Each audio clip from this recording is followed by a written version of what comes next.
Hi. This lecture is going to touch on Reiki and Ayurveda and really just touch on them briefly. And it's not always included in our curriculum, but I get asked about it every session. So I'm just going to go ahead and add that as a video here. Yoga is, they're kind of all related. So a lot of times a yoga instructor might also be involved in Reiki, or an Ayurveda specialist might also be a yoga instructor, or the other way around. One of our instructors, and I've talked about it before, Marissa, who teaches on Friday, she is an Ayurveda practitioner. So you could book something with her if you wanted to find out more about Ayurveda. I'm sure if you reached out to her with some questions, she wouldn't mind giving you some highlights. So I'm going to give you my allergies are killing me today.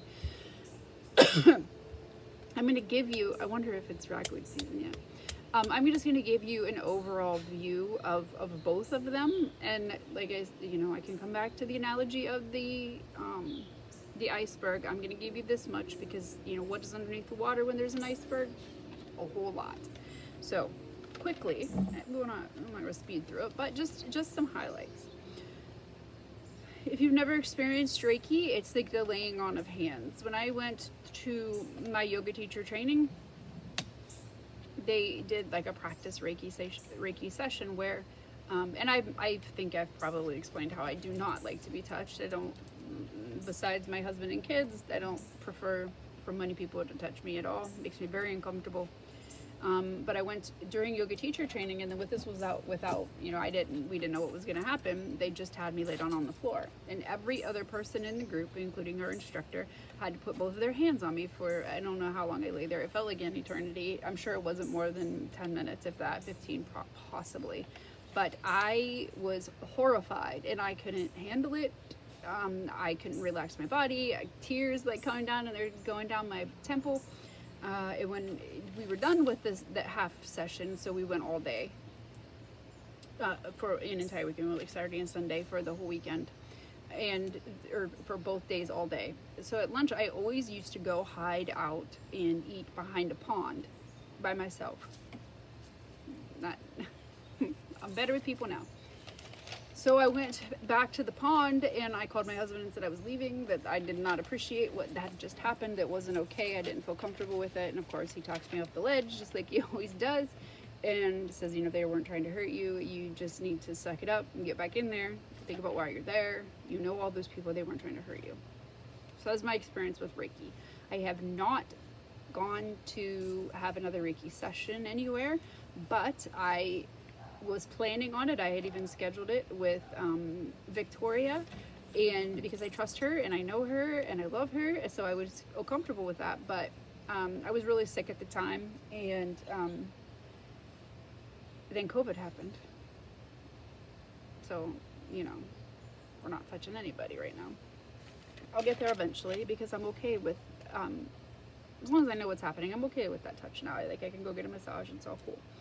But Reiki is a healing technique based in the principle that the therapist can channel energy into the patient by means of touch to activate the natural healing processes of the patient's body and restore physical and emotional well-being. Because I've said this before, we had that universal life energy, that prana that's in everything, and they help direct their prana into you to try to heal you and to use your own body's energy to come to a specific place to help heal your body.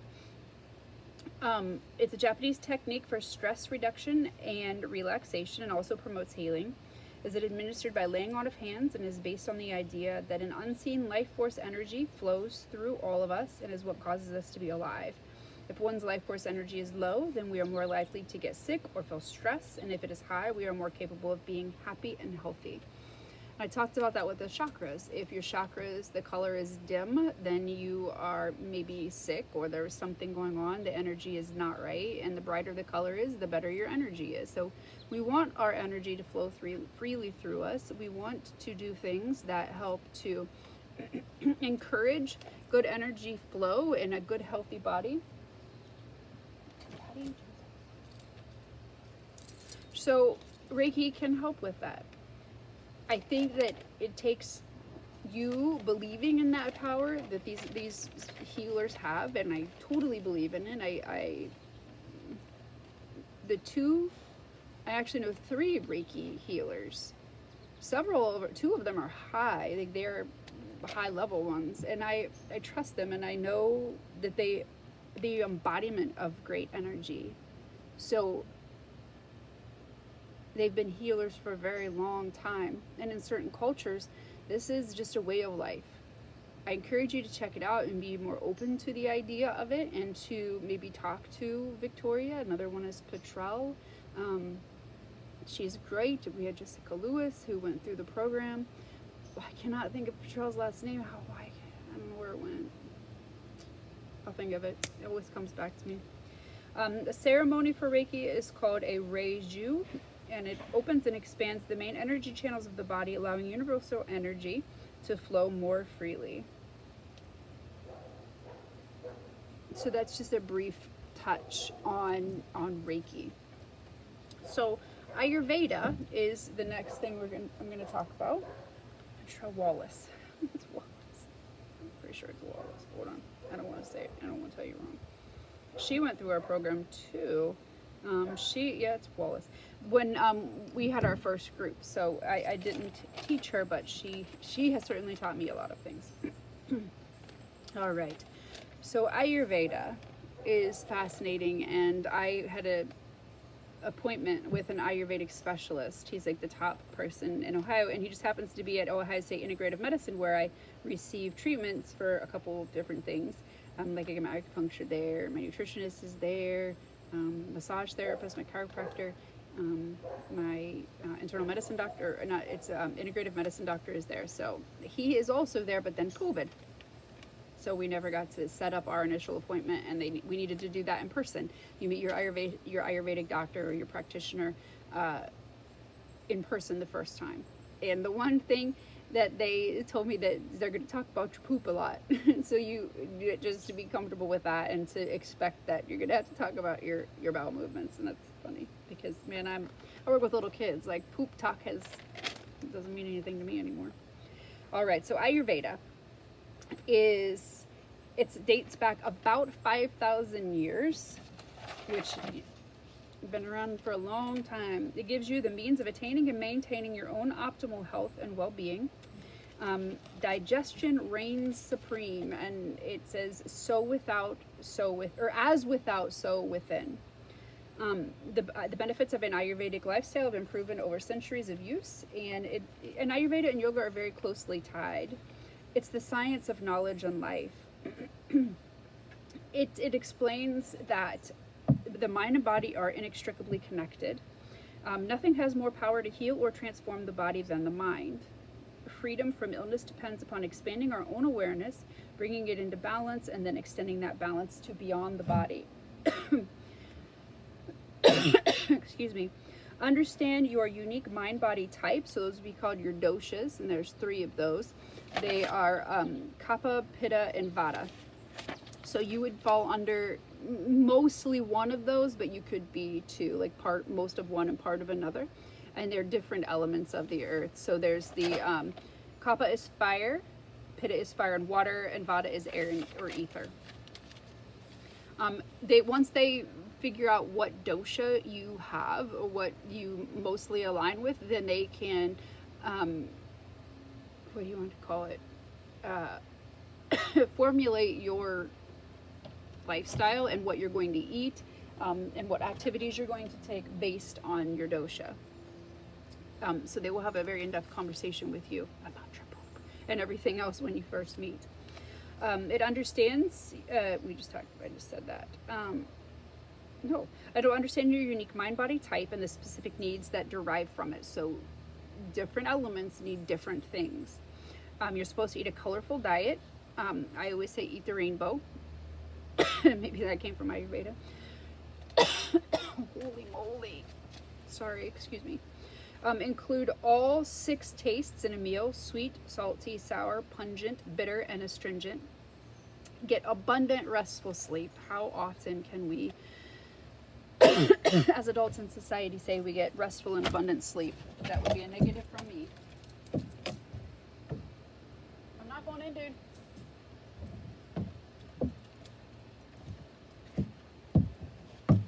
I You can't keep going in and out. I love dogs. Sometimes I wish they could talk to me. That would be. I appreciate a dog. Let's see. Live in tune with nature.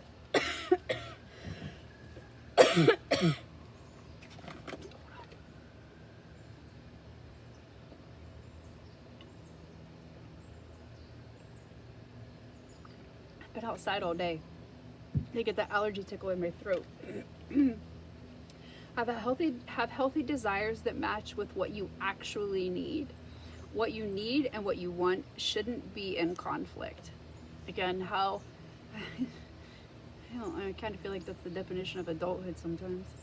Exercise and tune into your body. Exercise is extremely important. Strengthen your digestive power. So they're going to help you formulate a diet that will mesh well with your dosha.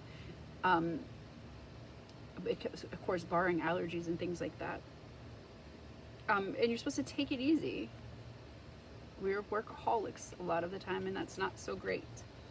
The Ayurvedic approach is about aligning with the infinite organizing power of nature rather than struggling to try to force things to go our way. It's the law of least effect. Or I'm sorry, the law of least effort. When we talk about digestion in Ayurveda, we intake through 5 senses, not just what we eat, but it's our sight, smell, taste, hearing, and touch. So everything that we take into our body through all of those aspects. And again, we talked about that even with prana, that we take in that energy in many different ways.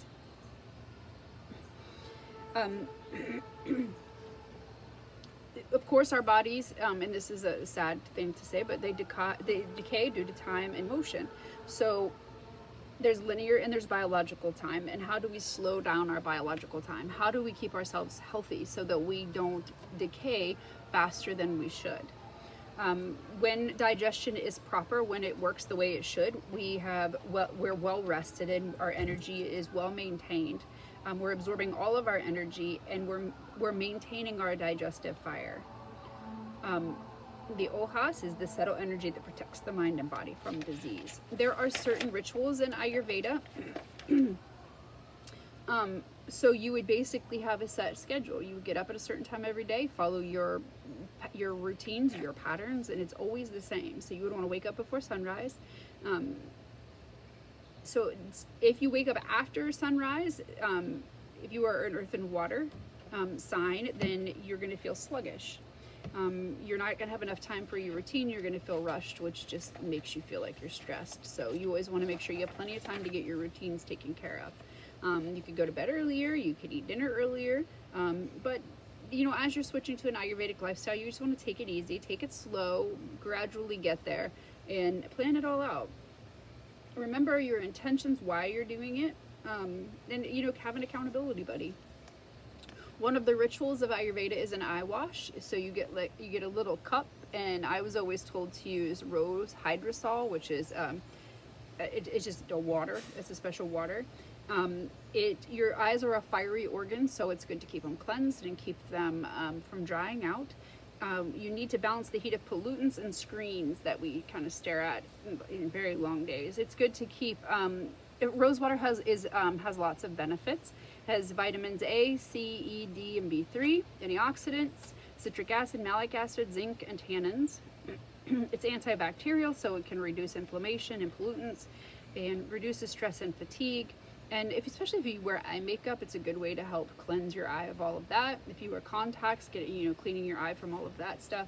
My sisters wear contacts, and the one sister, I can't remember which one it was, never cleaned her contacts. I think she had gas permeable, and she would just leave contacts in like all day and all night, and pretty soon it started to suffocate her eyeball, and all of her veins started to like pop out of her eyeball, and they were like really big, and they were going towards the iris, which was really dangerous. So she got scolded pretty I remember she got scolded pretty heavily by our eye doctor at the time. So we have our eye wash. Tongue scraping is a very great benefit or beneficial what do you call it? I can't think of words when my head part of our routine, a habit. It clears the toxins and bacteria, and it's going to help improve your fresh breath. And you know, if you want to scrape before bed and in the morning, and you will kind of be surprised. If your digestion is poor, your tongue is going to be coated with this white yucky stuff, and which is what I was having issues with, because I was really sick for like a year from last July until I'm still not fully recovered. But all the doctors at my integrative medicine, the facility, had to do was look at my tongue, and they knew that my digestion was terrible, that something was really, really off, and they all have been very much encouraging me to get into the Ayurveda doctor, so hopefully that can happen soon. But it will help enhance the taste, your sense of taste, promotes overall oral and digestive health. It gently stimulates your internal organs, and it increases your awareness of your state of health. How often do you look at your tongue? Do you scrape your tongue? Do you brush your tongue? Is it fissured? Is it cracked? Is it swollen? But is that white coating there, the yellow coating? You know, that could be signs of thrush, or that yeast infection in your mouth, but just also just coming from within, that you have very bad digestion. And I had very bad digestion that was so thick.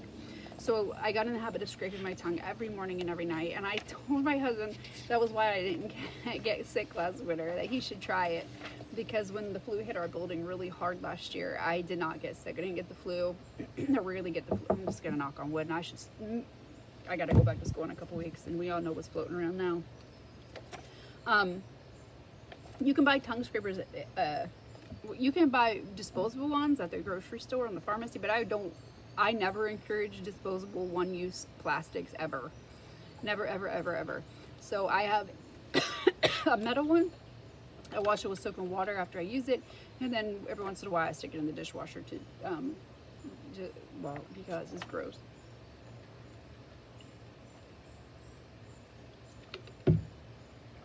Oil pulling is another ritual. I'm gonna die. Oil pulling is another ritual in Ayurveda. It supports overall health and hygiene, removes natural toxins from the mouth, moisturizes the mouth, it freshens your breath. Ayurveda sees the gastrointestinal tract, your GI tract, as central to health, and the mouth is the very beginning of it. So it all starts there. The oil that I've used was coconut oil that came in like their own little packages.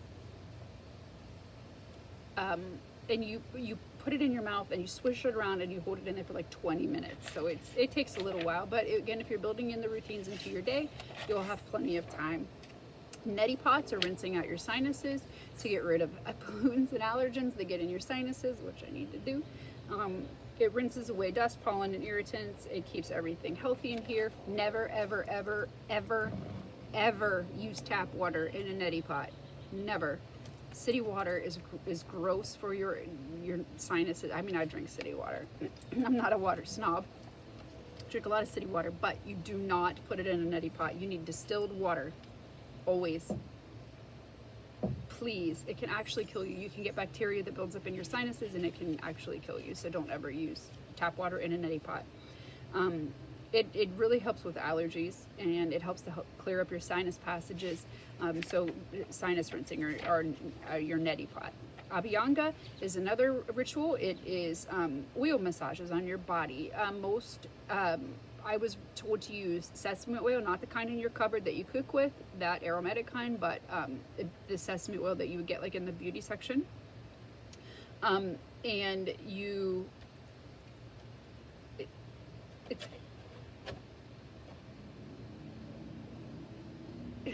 I don't know exactly what it's supposed to do and help with. There's obviously a good reason behind it, or it wouldn't be part of it. But it's supposed to just like keep your skin nice and healthy, stimulates the organs. And I took a yoga class once at Renew Wellness. We're in Gahanna. And my joints creak and crack. My ankles, my knees, my wrists, my elbows. It's been that way my entire life. Like I jokingly said I could never have the superpower of being invisible, because even if you couldn't see me, you could hear me coming, because I crack so bad. So after that class, a lady came up to me, never met her before, she never introduced herself, and she said, "You need Abhyanga." I just looked at her, she said, "Do you know what that is?" I said, "Yeah, I know what it is." She's like, "It'll help with your cracking joints. It'll lubricate your joints." I was like, "Okay." I didn't try it. Maybe I should. I don't know. I don't know. So, Abhyanga is massaging your body with oil. Dry brushing is also another ritual. It helps to get rid of dead skin. It helps your lymphatic system. It helps to get rid of cellulite because it's breaking down all those little pockets in your skin. It unclogs your pores. It's supposed to be a good stress reliever. You should do it for about 5 minutes each day. It's exfoliating. It's really good for your skin. You start with a light touch, and then you can build up. You can get boar bristle brushes. I have a natural bristle brush that I use, and the one I used to have had little like massaging nubby plastic things in it, which was nice, but the dog ate it and chewed it. So those are just rituals that are tied to Ayurveda. There is also, we've talked about the practice of Ashtanga, the physical practice, the actual asanas in Ashtanga, where it's a very regimented practice. But along with Ashtanga, there are rituals with that as well. And one of them is oil bathing. You take 1 day a week and you just coat yourself in oil. So, for things to have existed for thousands and thousands and thousands of years, there has to be some benefit to it. It would just die out if it didn't. It would not be something that's carried on by healers, by practitioners, by generations of people. Like acupuncture. Come here. I'll take your leash off. Come here. All right. Go girl. There you go. Bye-bye. You can't come out without a leash. Run away. We she'd take our old dog without a leash. He would just sit by him, but not her. She takes off, and a big buck came walking down to the bottom of the hill yesterday, and she went to go after it, and I had the leash on, so jerked her back. But she hates people. She chases squirrels. She chases cats. She chases the deer. I'm sure she would chase anything that came into the yard. She chases our neighbors. So she has to be on a leash.